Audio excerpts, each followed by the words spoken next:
our world today, it seems like consumerism is, I don't know, just a normal part, a necessary evil, and only even that much more fueled and driven by materialism. And those two things together, they seem to be working against us. They seem to be dragging us down. I mean, think about the stuff that we buy. Think about the way in which we live our lives. And if we're not careful, our possessions can start to possess us.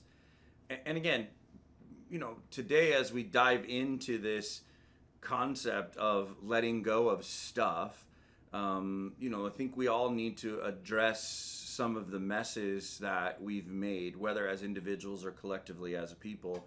And in fact, this teaching series that we're diving into today is really, about that, addressing some of the messes that if we're not careful with, if we don't deal with, they can become out of control.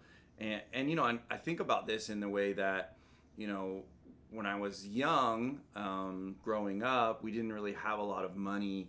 And so, we had our needs were met, but we struggled from time to time.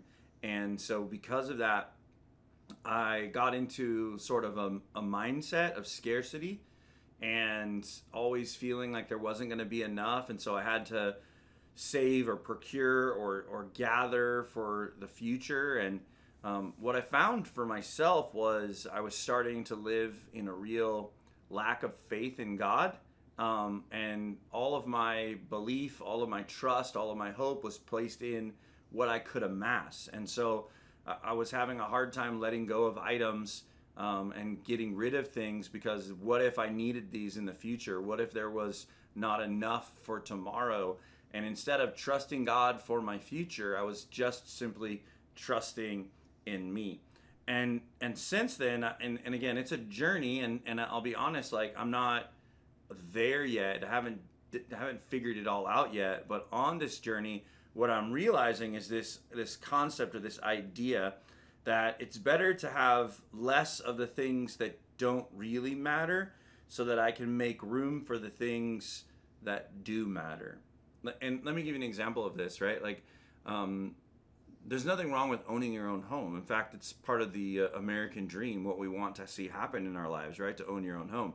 But there's a tipping point in the size of your domicile that, you have to maintain it, take care of it, care for it, upkeep it, all those sorts of things. And so like there's a tipping point where now you're spending all of your time taking care of this thing that you have, instead of it being a place for you to care for your family. And so you can think about it like that. You can think about it in trying to get your kids in the best education, or trying to get, you have these wonderful family vacations, or whatever it is that you're trying to do. There's a tipping point between doing nice and good and well and overreaching to the point where now what you've done has been paid for by credit card debt, because you're trying to keep up with someone else, and you're not able to really even appreciate what you have, because you spend all of your time working just to simply pay for it. That's what I mean a little bit when I say it's better to have less of the things that don't really matter and more of the things that really do. In fact, in Ecclesiastes chapter 4, verse 6, King Solomon writes, and Solomon writes a lot of things in Ecclesiastes. Some of them are very encouraging, and some of them are a bit discouraging. And it's at his later part in life, when he sort of is writing down. You could almost view Ecclesiastes as a bit of like King Solomon's journal. And so as he writes some of these things down, one of the things that he says that kind of stuck out to me in my study was, it was better to have one hand full of tranquility than two handfuls of toil chasing after the wind. This idea of I'd rather have enough in one hand than constantly trying to amass or grab things that I can't accomplish, I can't do on my own. And that in some ways it's better to be happy, joyful, content with the things that I have, instead of always chasing after more. In Luke chapter 12, verse 15, Jesus is telling a parable, and in this parable, he's unpacking a few different things, but most specifically, he says this phrase: watch out and be on your guard against all kinds of greed. Life does not consist of an abundance of possessions. And so, again, Solomon and Jesus both are saying this similar thing. The wisest man in the Old Testament and the wisest man that we in the New Testament both say the same thing.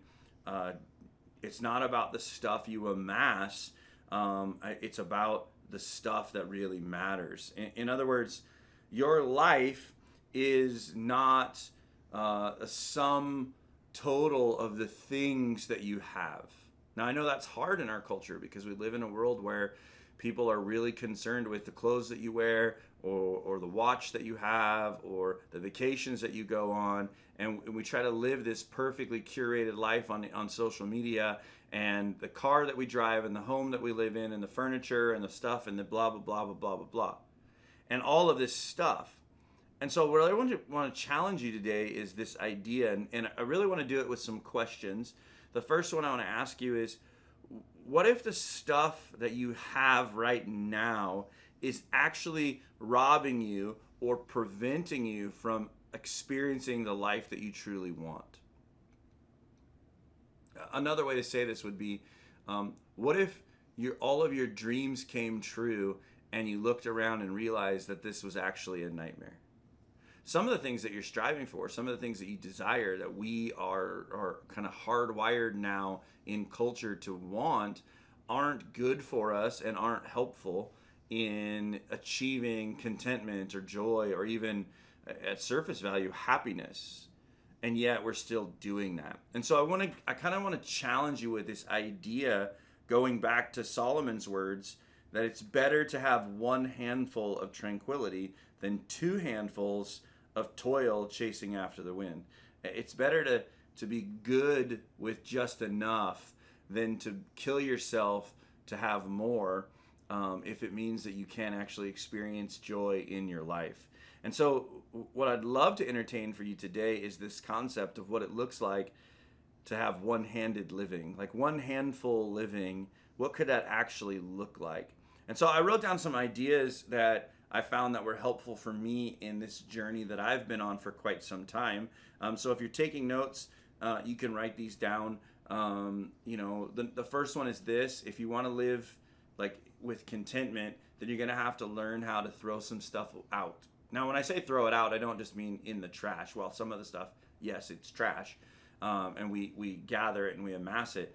But some of the stuff, like you could donate it, you could give it to someone else, you could get rid of it. And the reason that I think this is so important, like Matthew 19:22, Jesus is telling a story of the rich young ruler, and he has this conversation with Jesus about what must I do to inherit the kingdom of heaven. And Jesus tells him what to do. He says, yeah, I've done all those things. And he says, well, then sell all of your possessions and give them to the poor. And the young man was upset. It says, when the young man heard this, verse 22, he went away sad because he had great wealth. And so a lot of times people like to take this passage and say, Jesus wants all Christians to be poor. And that's not the point of what Jesus is saying. Jesus is saying in the moment that, your whole identity has been about amassing wealth. Is it possible that there's something more in life than just stuff? Is it possible that those things that you have that require maintenance and upkeep, so again, properties and vehicles and livestock, this would what it would have looked like for him, right? They require attention and upkeep and repair. And so those are things that take your time. And again, generosity is about time, talent, treasure, and testimony. So when your time is tied up in all of these other things, then it's hard for you sometimes to give the time that you need in devotion to God. And again, not about being poor, not about being, not going without or suffering or struggling. It's about having this balance of knowing the difference between, do I own my stuff or does my stuff own me? Like, are my possessions or are my possessions possessing all of my time and my effort and my energy? And I want you to think about this, and again, as someone who grew up sort of with that scarcity mindset, we've kept way too many things and we filled up storage units and garages and car trunks and closets with stuff. And so the journey to get rid of this stuff, the journey to give it away, like, think about it like this. What if there's somebody else that you could bless with that stuff? You know, like, because I know what you're going to say, like, well, it has value, or I might need this, or the nostalgia of why I kept it, and whatever that looks like. And I get it. There's some layer or level of what that looks like. And not to reduce this all down to some sort of, like, you know, take your item, thank it for the joy it brought you, and give it away, like whatever that Marie Kondo lady said. And I don't want to reduce it down to something just as simple as some self-help declutter, but literally deciding, if I'm going to answer the call that God has for my life, that I must have a little bit more speed and flexibility in which to do so. And so to have that speed and flexibility, I'm going to have to learn to live with a little bit less, so that I can be ready for when God calls me to more. The truth of the matter is just like this coffee cup, there's so much space in this cup to hold coffee. And so if my cup runs over with garbage, if it's full of all kinds of other things, and there's no room for me to put anything else in it, what in your life have you filled your life up with? And are you making room or leaving room for God to speak to you and through you and call you to live life on mission?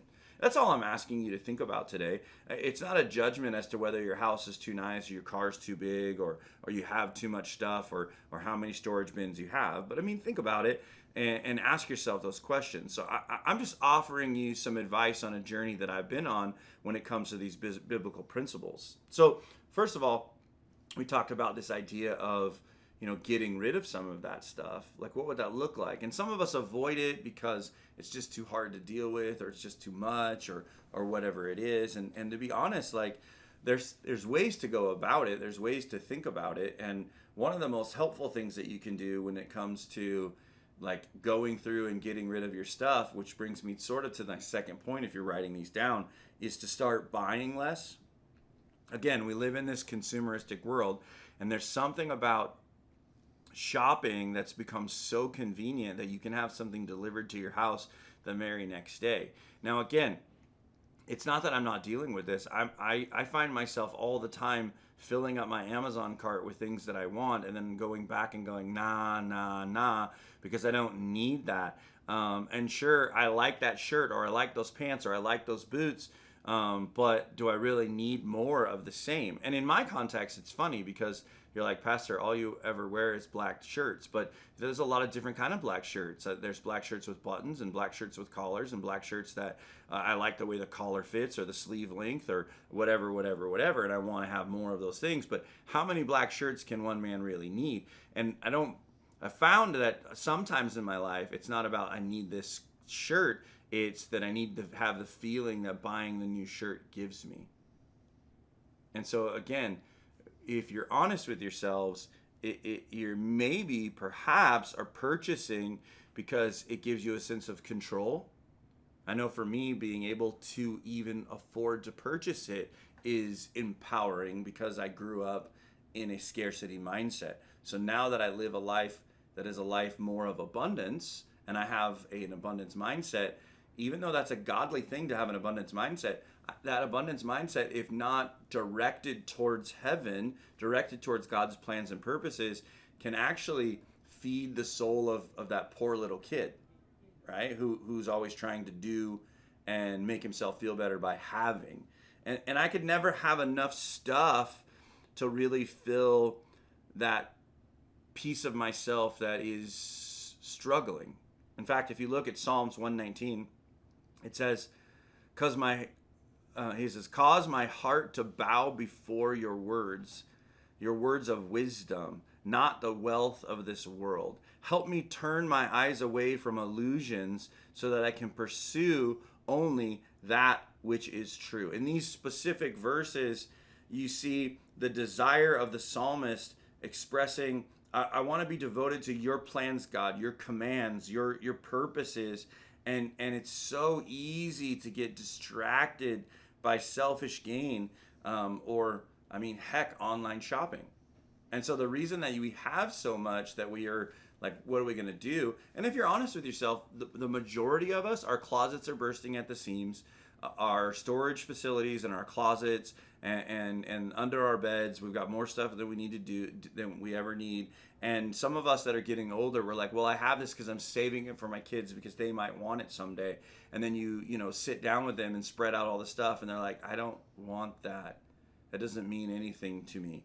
No, thank you. Or worse, they take it because they feel bad that you saved it all these years, and then they now have to inherit your collection, right? Your hoard of things that really don't have necessity or need to be in their lives either. And I think part of it is because we want to feel good, we want to feel in control. I mean, sometimes shopping can be a bit of an addiction, but you know, what would that look like? And so I wrote this prayer, and you maybe pay attention right now, maybe copy it down or write it down, and maybe rework it to be a version for you. But this is a prayer that a version of this prayer that I pray often when I'm feeling like that scarcity mindset creep in, and I'm trying to satiate that scarcity mindset by spending, by buying, by having, by controlling. And so it's like this: Lord, help me to listen to your words and not care so much about money and things. Lord, help me to see what really matters and give me strength to live with less. Lord, let me find happiness, peace, and contentment solely in you.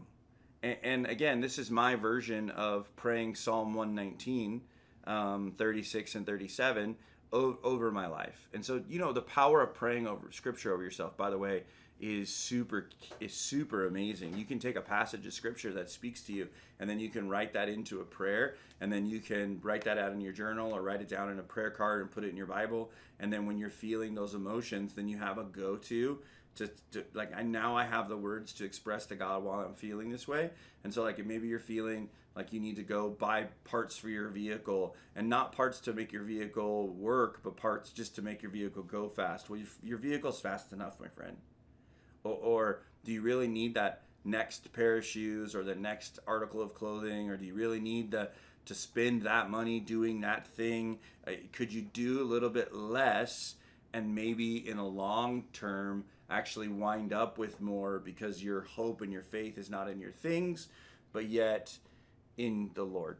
And what it leaves you with, if you're able to start to downsize and throw some stuff out, as I said, and buy a little bit less, now what you'll find is you'll have the margin in your life to, when it comes to your time, talent, treasure, and your testimony, you have a little bit more margin in your life to actually like give more.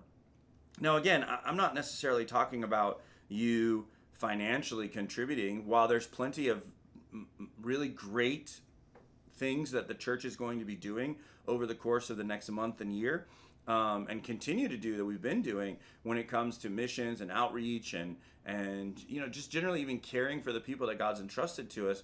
While all of that takes money, please don't shrink this down to a talk on offerings and tithes, because that's not what this is about. This is about you having the bandwidth or the margin or the capability to you know, use your time, talent, treasure, and testimony to develop into the men and women of God that he's called you to be. In fact, in 1 Timothy chapter 6, verses 17 through 19, the Apostle Paul writing to Timothy, and he's focusing this leadership letter to Timothy. And in chapter 6, he's addressing a bunch of different issues: false teaching, the love of money, the proper behavior for believers. But in verses 17 through 19, he addresses the wealthy Christians, and he's talking to them about providing guidelines on how they should view and use their wealth. And so you're probably listening to this right now and you're like, but I'm not a wealthy Christian. And I would submit to you, for your like thought-provoking process, you know, that if you have a roof over your head and a reliable means of transportation, and you ate 3 square meals yesterday, or today for that matter, then you're in the top 5% of the world's wealthy. And so while you may not be wealthy in the context of what we think wealth looks like in America or Southern California or San Diego. The truth of the matter is that you're very wealthy. As I was preparing, Jennifer and I were headed to Peru for a missions trip this October, just right around the corner from. As you're watching this, we're probably like 45 days out from that trip, and the idea that the people in Peru, the average worker in Peru, if they had $400 for the whole month, that's a significant amount of money. Like, think about that for a second. And yet, so the believers in Peru are living on less than that. And all over the world, this is the reality, not just in this one place or space. Like, you can like Google this stuff and find out real quickly that the average person around the world makes way less than you and I do, and yet they still are finding happiness and joy and contentment and a fullness of life. And you're like, yeah, but you're comparing apples and oranges. No, I get all of that. I'm just saying we don't have to go all in with the consumerism and the materialism that we have bought into, and that this idea of if God is real and he loves us, then he must be blessing us financially. And so when Paul's writing to Timothy, he's saying, tell the wealthy believers in your church, you and I, that we should treat our wealth differently than perhaps we've maybe thought about it before. Let me read it to you. Command those who are rich in this present world to not be arrogant or put their hope in wealth, which is so uncertain, but to put hope in God, who richly provides for us everything for our enjoyment. Command them to do good, to be rich in good deeds, to be generous and willing to share. In this same way, they will lay up for themselves treasures on a firm foundation for the coming age, so they may take hold of life that is truly life. And so, in other words, like, what are you doing with the blessing that God's given you to help others in the world? What are you doing to make a difference? And if you have that scarcity mindset, you're worried that there's not enough for you, so you're not willing to share with anyone else. And yet Paul tells Timothy that those of us in the church who have established ourselves, Christians who have made it, right, that we're supposed to care for those who are journeying on their way, not just for ourselves. And that when we put our hope in our stuff, that we're actually turning our back on our faith. Because when you put your hope in your stuff, you're putting your hope in your own sweat and your own effort and your own work, when instead of putting your faith in God. And he says, even in the passage, God's the one that richly blesses us with everything for our enjoyment. So enjoy your stuff, but realize where it comes from and what you're supposed to be doing with that stuff to lavish blessings on other people as well. And so let me ask you this. Are you accumulating stuff here on earth that you ultimately will have no purpose? Is that your big focus? Or are you investing, legacy mindset, long term? Are you investing in the future of the people God's entrusted to you to see to it that they have an opportunity to see heaven here on earth? Something that is eternal, that it will not lose. And so we spend a lot of time doing these things to make us feel good or happy or joy, and whether that's shopping or vacations or buying new stuff or whatever it is, that money-driven high that we get by feeling in control of our finances and being able to do whatever we want, whenever we want. While there's nothing wrong with that at face value, if you're not careful, you just wind up with a bunch of garbage. And that garbage doesn't last very long. And so my challenge for you is to be prayerful about what that looks like for you and how to live with less. That sort of one-handed living, that open-handed living, that as you take in, you give out, and you receive and reflect the blessings that God has in store for you.